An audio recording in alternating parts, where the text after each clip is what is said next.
আর পাঠ করছি কবি মৌমিতা মোয়ের লেখা কবিতা আগুন চাপা। কণ্ঠে আমি কবি মমতা শঙ্কর সিনহা পালথি। মেয়েটার পোশাকি নাম ছিল জরায়ু ছেঁড়া একদল রক্তপিণ্ড।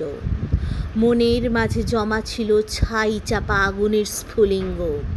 জীবন রেখা বিভাজিত, বিভাজন রেখা আয়ুষ্কাল জুড়ে বারবার রাস্তা কেটেছে বুনো কুকুরের দল ভেক ধরে।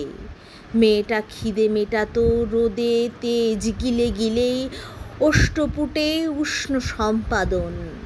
তুমুল তৃষ্ণায় পাথর মেয়েটা এখন আসমুদ্র হিমাচল বুকের মাঝে দিয়েও অথই সাগর নোনা ধরা বালুতট। ভাবনারা বিকশিত উচ্চচাপের রক্ত স্বল্পতায়, শ্বেত ফসফরাস শিরায় শিরায়। মেয়েটা জানে অন্ধকার সত্য। শক্তি সঞ্চয়ে সূর্য ধ্যানে বসে, লগ্নভ্রষ্ট ভালোবাসার ঘৃণার বাসর সাজিয়ে মৃত্যুর সাথে প্রতি রাতে সহবাস।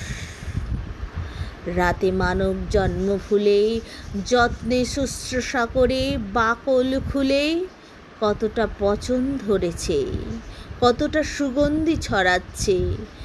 গলার কাছে দলা পাকানো শূন্যতা। মেয়েটা জীবিত, মৃত নাকি সূর্যতপা? নমস্কার।